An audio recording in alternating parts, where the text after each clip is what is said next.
നമസ്കാരം സജീവ് സാറേ. നമസ്കാരം ദിനീഷേ. അപ്പോൾ നമ്മളിപ്പോൾ മഴക്കാല മുന്നൊരുക്കങ്ങളെ പറ്റിയാണ് പറഞ്ഞു പോയിക്കൊണ്ടിരിക്കുന്നത്. അപ്പോൾ ഈ മഴക്കാലത്ത് നമ്മൾ ഇതുവരെ ഡിസ്കസ് ചെയ്യാത്തൊരു ടോപ്പിക്കാണ് വളങ്ങളെ പറ്റി. അപ്പോൾ വളം കൊടുക്കണമെന്നൊക്കെ നമ്മൾ കഴിഞ്ഞ എപ്പിസോഡുകളിൽ പറഞ്ഞ പോലെ ഒരു ക്ലാരിഫൈ നമ്മൾ ചെയ്തിട്ടില്ലായിരുന്നു.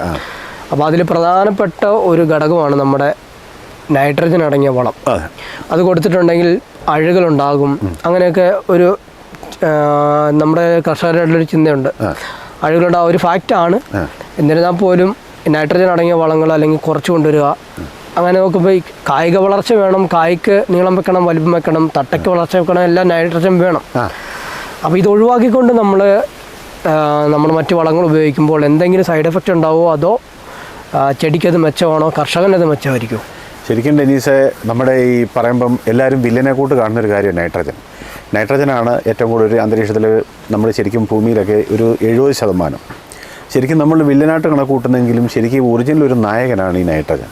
പക്ഷേ ഏലത്തിനെ സംബന്ധിച്ച് മഴ സമയത്ത് നൈട്രജൻ കൊടുത്തു കഴിഞ്ഞാൽ ഉണ്ടാകുന്ന ദൂഷ്യഫലങ്ങളുടെ മെയിൻ കാര്യം, നമ്മുടെ ഉപയോഗിക്കുന്ന വളങ്ങളെല്ലാം രാസവളങ്ങളിൽ ഏറ്റവും കൂടുതൽ സാധനങ്ങളും കുറച്ച് സാധനങ്ങൾ ആൽക്കലൈൻ നേച്ചറുണ്ട്, ബാക്കിയെല്ലാം അസിഡിക് നേച്ചറാണ്. അസിഡിക് നേച്ചർ ഉള്ളത് നല്ല രീതിയിൽ മെയിൻറ്റെയിൻ ചെയ്യാത്തൊരു മണ്ണാണെങ്കിൽ അല്ലെങ്കിൽ ഒരു കൃഷിയാണെങ്കിൽ മറ്റേ ഫംഗൽ ഇൻഫെക്ഷൻ കൂടാനുള്ള സാധ്യതയുണ്ട്.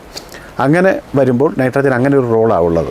നൈട്രജൻ നമ്മൾ പേടിച്ച് കൊടുക്കാത്ത അതിൻ്റെ കാരണം ഇതാണ്. നമ്മൾ ഫോസ്ഫറസും പൊട്ടാസ്യവും കൊടുക്കും, അതിനൊപ്പം നൈട്രജൻ ചെന്ന് കഴിഞ്ഞാൽ ഈ അഴുകൽ അല്ല തട്ടമറിച്ചുള്ള ഫംഗൽ ഡിസീസിനെ കൂട്ടാനൊരു സാധ്യത, ചെടി സോഫ്റ്റ് ആവുന്നത് കൊണ്ട് നമ്മുടെ ഉന്തിൻ്റെ കൂട്ടൊരു തള്ളെന്ന് പറയുന്നത്, അതുകൊണ്ടാണ് നൈട്രജൻ ഒഴിവാക്കുന്നത്.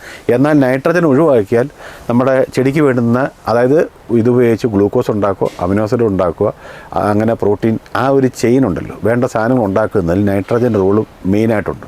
അപ്പോൾ നമ്മൾ ചോദിക്കുക എവിടുന്നായി കിട്ടുന്നതെന്ന് നമ്മളാരും ചിന്തിക്കുന്നില്ല. അപ്പോൾ അത് കിട്ടുന്നതെന്ന് വെച്ചാൽ നമ്മൾ മണ്ണിൽ നിന്നും ചെടിക്ക് ഈർപ്പം വലിച്ചെടുക്കുമ്പോൾ ഒപ്പം നൈട്രജൻ കിട്ടുന്നു. അപ്പം മണ്ണിലുണ്ടായിരുന്നാൽ മതി.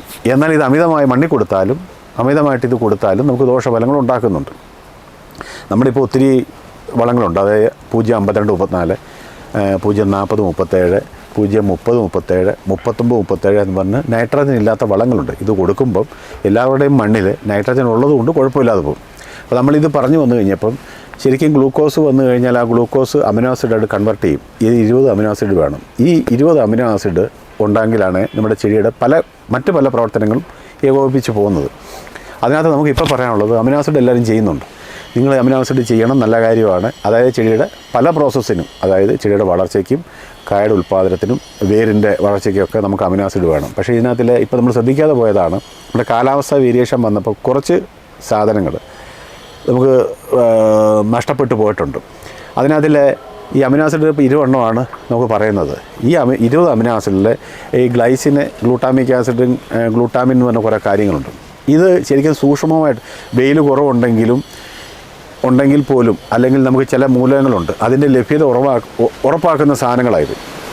അപ്പോൾ ഈ സാധനങ്ങളില്ലെങ്കിൽ, പ്രത്യേകിച്ച് ഏലത്തിൽ ഈ അമിതമായിട്ടൊരു ചൂട് വന്നപ്പോഴത്തേക്കും ഇതൊക്കെ നഷ്ടപ്പെട്ടു പോയേക്കാം. നമ്മുടെ ഈ അസറ്റിക് ആസിഡൊക്കെ കായ കൊഴിച്ചിന് ഇൻഡോൾ എന്നെ ഉണ്ടല്ലോ, ആൽഫ നാഫ്തൽ അസറ്റിക് ആസിഡൊക്കെ ഉണ്ട്. അത് കൊഴിച്ചിന് നമ്മൾ ഉപയോഗിക്കുന്ന പോലെ തന്നെ ഈ ഗ്ലൈസിനും ഗ്ലൂട്ടാമിക് ആസിഡും ഒക്കെ ഉണ്ട്. അത് ചെടി ചൂട് കൂടിയപ്പം ചെടിയിൽ നഷ്ടപ്പെടുകയോ ഉൽപ്പാദിപ്പിക്കപ്പെടുകയോ പോയിട്ടുണ്ട്. അപ്പോൾ അമിനോ ആസിഡ് ഉപയോഗിക്കുമ്പം ഇങ്ങനെയുള്ള സാധനങ്ങൾ, ഈ പറഞ്ഞ സാധനങ്ങൾ ഉള്ള അമിനോ ആസിഡ് നിങ്ങൾ ഉപയോഗിച്ച് കഴിഞ്ഞാൽ നല്ല റിസൾട്ടായിരിക്കും, നല്ല ഉൽപ്പാദനമായിരിക്കും. അതിനകത്ത് നിങ്ങൾ ശ്രദ്ധിക്കുക. ഈ അമിനോ ആസിഡുകളൊക്കെ പല രീതിയിൽ സാർ പറഞ്ഞല്ലോ. അതെ. അപ്പോൾ ഇതൊക്കെ അടങ്ങിയിട്ടുള്ള മാർക്കറ്റിൽ നിന്നൊക്കെ നമുക്ക് വാങ്ങി ഉപയോഗിക്കാൻ പറ്റുന്ന കോമ്പൗണ്ടുകളുണ്ടല്ലോ. ഉണ്ട്. അപ്പോൾ നമുക്ക് ഒത്തിരി ഉണ്ട്. അപ്പോൾ ഒത്തിരി ഉള്ളപ്പോഴത്തേക്ക് ഈ കണ്ടൻറ്റ് വരുന്ന സാധനങ്ങൾ നിങ്ങൾ കടകളിൽ ചോദിക്കുക. ഇനി ഇല്ലെങ്കിൽ നമ്മളെ ബന്ധപ്പെട്ട് കഴിഞ്ഞ് നമുക്ക് പറഞ്ഞു കൊടുക്കാൻ പറ്റുന്നതാണ്.